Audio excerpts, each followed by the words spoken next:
Black magic वाला ससुराल। आज शर्मा परिवार में काफ़ी चहल पहल का माहौल था। अरे भाई, होता भी क्यों नहीं। आखिर उनके छोटे बेटे रवि की आज दुल्हनिया जो आ गई थी।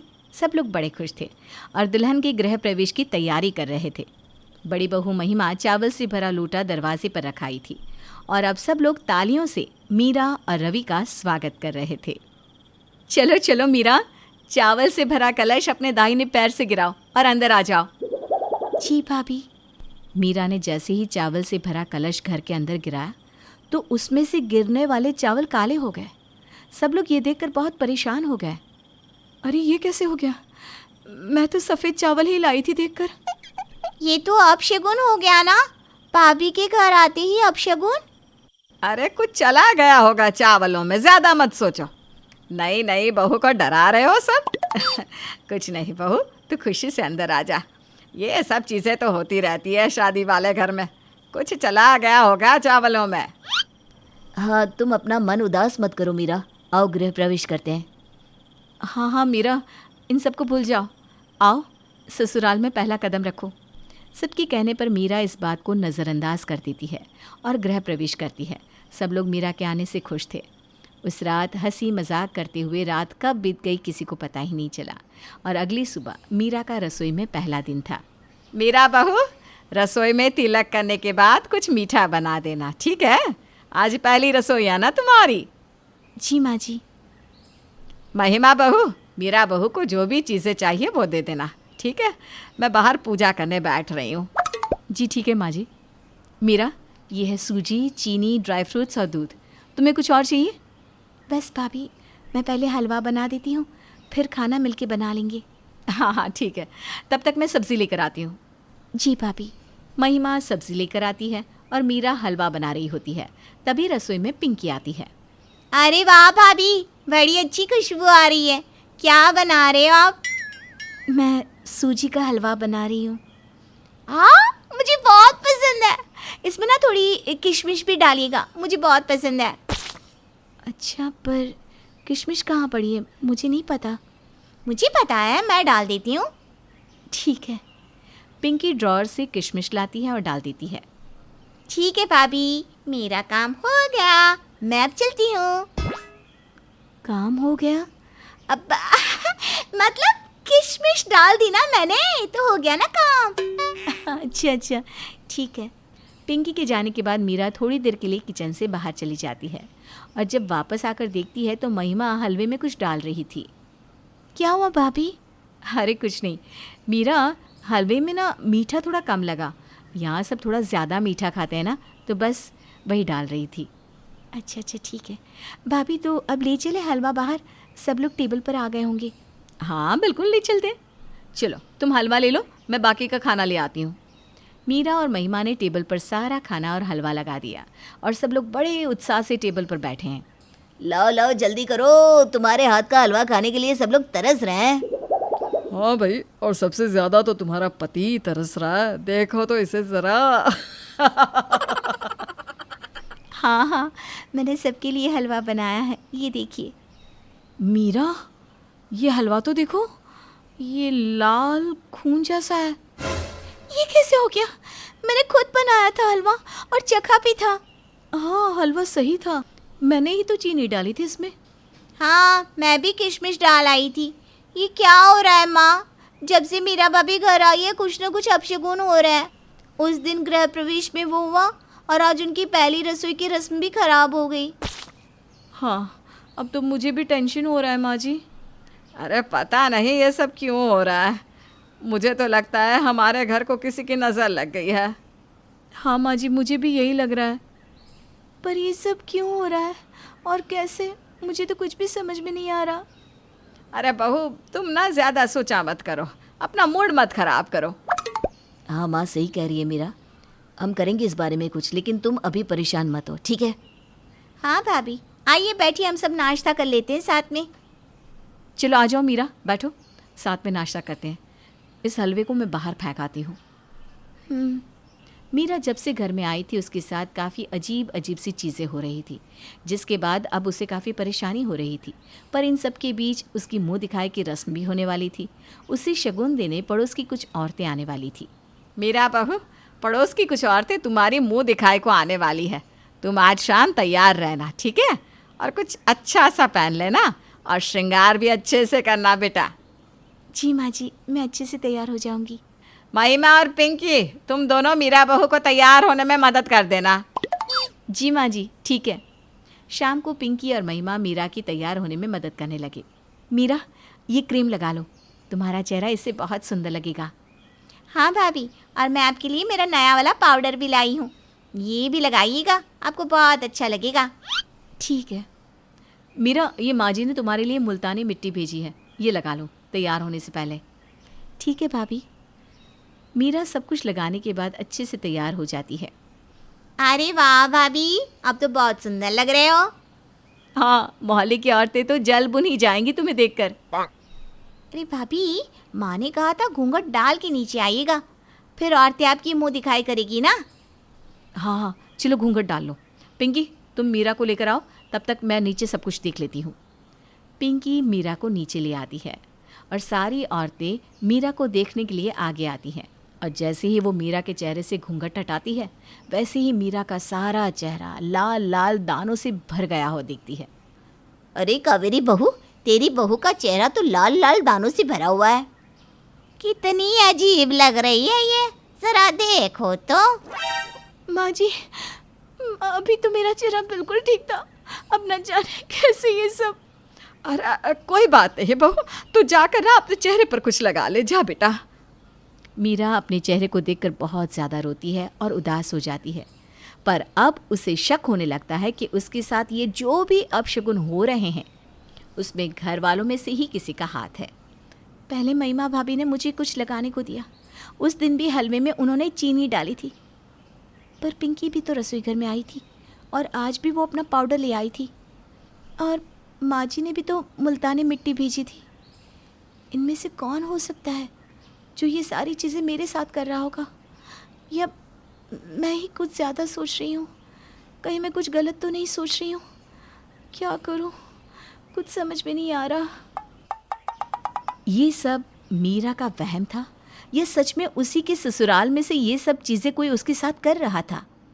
मीरा अब ये खुद नहीं समझ पा रही थी। मीरा के साथ उसके ससुराल में जो कुछ भी हो रहा था अब उसे परेशान करने लगा था। पहले गृह प्रवेश में अड़चन आना, उसके बाद उसकी पहली रसोई का खराब हो जाना और आज तो उसका चेहरा ही बिगड़ गया था। ये सब अपने आप तो नहीं हो सकता था। मीरा को अब अपने ससुराल वालों पर शक होने लगा था। उसे लग रहा था कि कोई तो है उसके ससुराल में जो ये सब कर रहा है, पर इसके साथ ही उसे ये भी लग रहा था कि कहीं ये सब उसके मन का वहम ना हो। इसलिए उसने सोचा कि वो इस बारे में अपने पति से बात करेगी। तुम कुछ ज़्यादा ही सोच रही हो मीरा, ऐसा कुछ नहीं है। कुछ नहीं है तो ये सब कैसे हो रहा है? ये सारे अपशगुन। तुम इतनी पढ़ी लिखी होकर ये सब सोच रही हो मीरा, तुम इन सब अंधविश्वास को मानती हो? मैं पढ़ी लिखी हूँ, पर ये सब मेरे आंखों के सामने हो रहा है। मैं कैसे इसे नज़रअंदाज कर सकती हूँ रवि? सच बताऊँ तो मुझे लग रहा है कि इस घर में कोई काला जादू करता है, तभी ये सारी चीज़ें मेरे साथ हो रही है। ये कैसी बातें करती हो तुम मीरा? तुम्हें अंदाज़ा भी है कि तुम क्या कह रही हो? मैं समझ रही हूँ, तभी तो कह रही हूँ रवि, ये सारी चीज़ें काला जादू करने वाला ही कर सकता है। अरे बस करो, अब सो जाओ, मुझे नहीं सुननी तुम्हारी बकवास, ठीक है? मीरा की बातें सुनकर रवि उस पर काफ़ी गुस्सा हो गया था और शायद उसका गुस्सा सही भी था, क्योंकि मीरा उसके परिवार पर काला जादू करने का आरोप लगा रही थी। रवि से बात करने के बाद मीरा ने सोचा कि शायद वो कुछ ज़्यादा ही सोच रही है। उसे इन सब बातों पर ध्यान ना देकर अपनी गृहस्थी पर ध्यान देना चाहिए। इसलिए उसने इन सब बातों को भूलकर आगे बढ़ने का फैसला किया। माँ, मैं सोच रही थी कल रविवार के दिन हम सब कहीं घूमने चलते हैं, आप क्या कहती हैं? हाँ हाँ, क्यों नहीं चलते हैं? वैसे भी इतने दिन से ये सब हो रहा है, सबको थोड़ा अच्छा भी लगेगा। हाँ, हम सब ना पिकनिक करने चलते हैं, साथ में मज़ा आएगा। हाँ भाभी, बहुत अच्छा आइडिया है। मीरा का आइडिया सुनकर सब लोग अगले दिन पिकनिक पर जाने की तैयारी करने लगे। सब लोग काफ़ी खुश थे क्योंकि बहुत दिनों बाद घर में आज खुशी का माहौल था। अरे चलो साहब, बस आ गई है। हाँ हाँ, बस आ ही रहे हैं। आज तो बड़ा मज़ा आने वाला है ना भैया? हाँ बिल्कुल। मीरा कहाँ रह गई? चलो भी मीरा। हाँ हाँ, अभी आई। मीरा के बस में चढ़ते ही बस को एक जोर का झटका लगता है और बस हिलने लगती है। ये क्या, मीरा भाभी जब भी आती है ना कुछ अपशगुन होता ही है। ऐसा नहीं बोलते पिंकी, चुप रह। नहीं तो क्या, जब भी ये कुछ करती है काम बिगड़ता ही है माँ। वैसे पिंकी क्या तो सही रही है माँ, मीरा जब से इस घर में आई है आए दिन कुछ न कुछ होता ही रहता है। हाँ मैं जानती हूँ, पर इसमें मीरा की कोई गलती नहीं। रवि और मीरा की लव मैरिज है, इसलिए उनकी कुंडलियाँ भी नहीं मिलवाई। मुझे तो लगता है शायद कुंडली में कोई दोष होगा। ऐसा कुछ नहीं है माँ जी, मेरी कुंडली में कोई दोष नहीं है। अब आप तो ऐसा कहेंगे ही ना भाभी, आप खुद ही देख लीजिए कैसे सारी चीज़ें आपकी वजह से बिगड़ रही है। पिंकी बस बहुत हो गया, हम सब पिकनिक पे जा रहे हैं, सबका मूड खराब मत करो प्लीज। आपको लगता है मीरा भाभी के रहते सब अच्छा होगा? पिंकी चुप हो जा। चलो सब बस पे बैठो और कोई कुछ नहीं सोचेगा इस बारे में आगे। हाँ हाँ चलो। सारे लोग बस में बैठ जाते हैं, पर सबकी कही हुई बातें मीरा को बहुत चुभती है। पर वो सबका मज़ा ख़राब नहीं करना चाहती थी, इसलिए कुछ नहीं कहती। पिकनिक की जगह पर पहुंचते ही सब लोग मज़े से झूम उठे। थोड़ी देर खेलने और खाने के बाद मीरा सबके लिए पानी की बॉटल्स ले आती है और सबको देती है। पर जैसे ही सब लोग वो पानी की बॉटल्स खोलते हैं तो पानी खून में बदल जाता है। अरे ये क्या है? ये देखो भैया, पानी खून हो गया है पूरा। मैंने पहले ही कहा था मीरा भाभी के होते कुछ भी अच्छा नहीं हो सकता। हे भगवान, ये क्या हो रहा है हमारे घर के साथ? ये पानी की बोतल्स रख दो सब लोग, मैं दूसरी ले आता हूँ, ठीक है? मैं चलूँ आपके साथ? नहीं, तुम यहीं रुको, फिर कहीं कुछ गलत ना हो जाए। रवि आप भी? मीरा के प्रति सबका नज़रिया बदल गया था। अब हर बात के लिए उसे ही दोषित या अपशगुनी माना जाने लगा था। यहाँ तक कि अब रवि भी उसका साथ नहीं दे रहा था। बीच में एक जगह पर बस रुकती है, वहाँ सामने ही शिव जी का मंदिर था, इसलिए सब लोग सोचते हैं कि वहाँ दर्शन कराते हैं। सब लोग मंदिर में दर्शन करने जाते हैं और सीढ़ियाँ चढ़ते हुए कावेरी का पैर मुड़ जाता है। मैं आगे नहीं चल पाऊंगी, तुम सब दर्शन कराओ।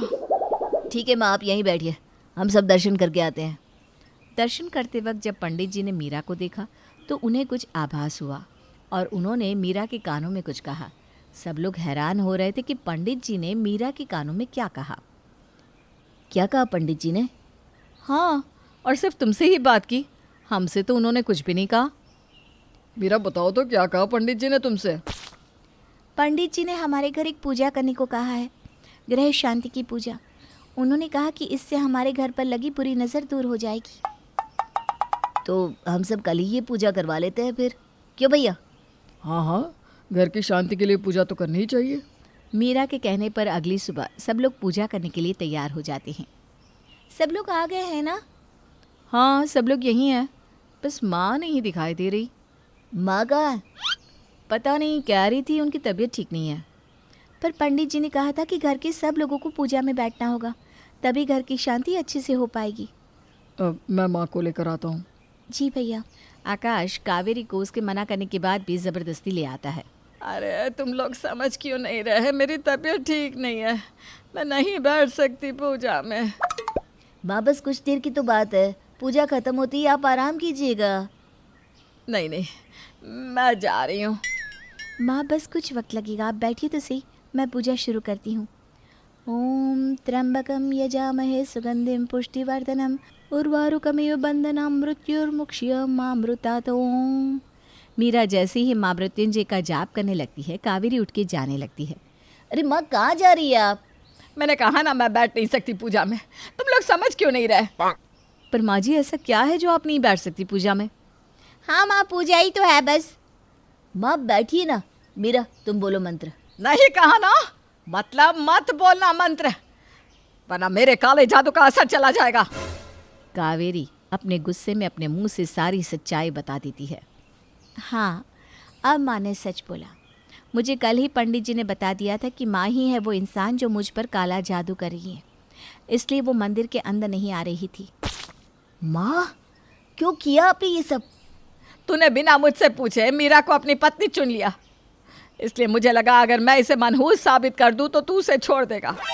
बस इसी वजह से काला जादू कर रही थी इस पर। माँ, आप ये सब कैसे कर सकती हो? मुझे माफ़ कर दो मीरा बहू, मैंने गुस्से में आकर ये सब कर दिया। हम लोग आपको भगवान से भी ऊपर समझते थे माँ। और रही बात माफ़ी की, तो हम में से कोई आपको माफ़ नहीं कर पाएगा। हाँ माँ, आपने ये बिल्कुल सही नहीं किया। आपकी वजह से मीरा को क्या क्या नहीं सहना पड़ा माँ जी। मैं आपको माफ़ नहीं कर सकती। मुझे माफ़ कर दीजिए भाभी, मैंने आपको न जाने क्या क्या कह दिया। मुझे नहीं पता था कि मेरी माँ ये सब कर रही है। कहते हैं कुछ गुनाहों की माफ़ी नहीं होती। उस दिन कावेरी सबकी नज़रों में गिर गई। वो सबके साथ रहती थी, पर अब कोई भी उसे वो प्यार और इज्जत नहीं दे पा रहा था जो पहले थी। उसका काला जादू अब उसकी काली किस्मत बन चुका था।